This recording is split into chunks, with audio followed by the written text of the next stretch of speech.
Hello అండి, అందరికీ నమస్తే. అందరూ ఎలా ఉన్నారండి? Welcome to Janu's kitchen 1. ఈరోజు నేను మీకు మనందరికీ తెలిసిన, మనందరం ఎంతో ఇష్టంగా తినే స్వీట్ ఐటెం సేమియా పాయసంను చేసి చూపిస్తానండి. ఈ సేమియా పాయసంను పిల్లలైతే మరీ ఇష్టంగా తింటారు కదండి. ఈ సేమియా పాయసం అంటే దాదాపుగా అందరికీ తెలిసే ఉంటుందండి. తెలియని వాళ్ళు ఎవరైనా ఉంటే ఒకసారి చూసి నేర్చుకోండి. దీనికోసం నేను ఈ కప్పుతో 2 కప్పుల వరకు సేమియాను తీసుకున్నానండి. అలాగే అదే కప్పుతో 1.5 కప్పు వరకు పంచదారను తీసుకోవాలి. స్వీట్ ఎక్కువగా తినే వాళ్ళైతే ఇంకాస్త పంచదారను తీసుకోండి. ఇప్పుడు 15 ఎండు ద్రాక్షను తీసుకోవాలి. అలాగే 12 బాదం పప్పులను, 12 జీడిపప్పులను, అలాగే 10 గ్రాముల ఎండు కొబ్బరి ముక్కలను తీసుకోవాలండి. జీడిపప్పును, బాదం పప్పును చిన్న ముక్కలుగా కట్ చేసుకోవాలి. ఇప్పుడు స్టవ్ మీద ఒక కడాయి పెట్టుకొని అందులో 4 టేబుల్ స్పూన్ల నెయ్యిని వేసుకోవాలండి. ఇందులో మనం ముందుగా తీసుకున్న డ్రై ఫ్రూట్స్ను ఒక్కొక్కటిగా వేసుకోవాలి. ముందుగా బాదం పప్పు, తర్వాత జీడిపప్పు, ఆ తర్వాత ఎండు కొబ్బరి ముక్కలు, చివరిగా ఎండు ద్రాక్షను వేసుకోవాలండి. వీటిని సిమ్లో మంటను పెట్టుకొని 1 నిమిషం పాటు దోరగా వేయించుకోవాలండి. ఇవి వేగిన తర్వాత వీటిని ఒక బౌల్లోకి తీసుకొని పక్కన పెట్టుకోవాలి. తర్వాత అదే ప్యాన్లో మనం ముందుగా తీసుకున్న సేమియాని వేసుకోవాలండి. దీనిని కూడా 1 నిమిషం పాటు దోరగా వేయించుకొని ఒక బౌల్లోకి తీసుకొని పక్కన పెట్టుకోవాలండి.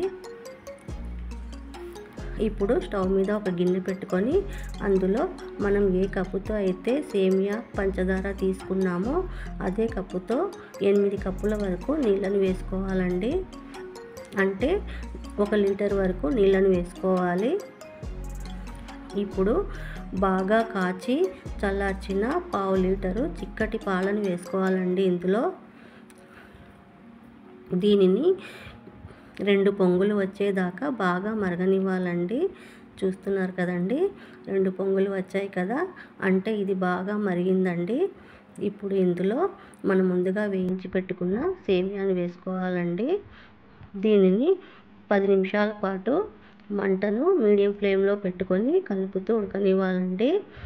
దీనిపైన మూత పెట్టకూడదండి, పొంగిపోతుంది. 10 నిమిషాల తర్వాత చూస్తే సేమియా 80% వరకు ఉడికిపోయిందండి. ఇప్పుడు ఇందులో మనం ముందుగా తీసుకున్న పంచదారను వేసుకోవాలి. దీనిని మరో 5 నిమిషాల పాటు కలుపుతూ ఉడకనివ్వాలండి.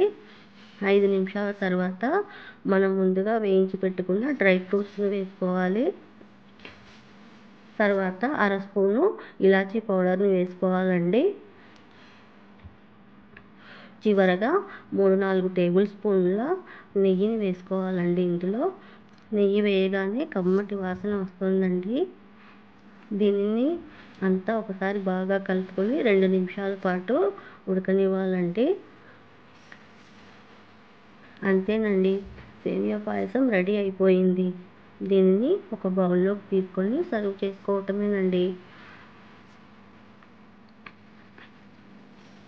చూస్తున్నారు కదండి, కమ్మటి నీటి వాసనతో గుమగుమలాడుతూ సేమియా పాయసం రెడీ అయిపోయిందండి. ఈ వీడియో కనుక మీకు నచ్చితే లైక్ చేసి, షేర్ చేసి, సబ్స్క్రైబ్ చేసుకోండి. Thanks for watching.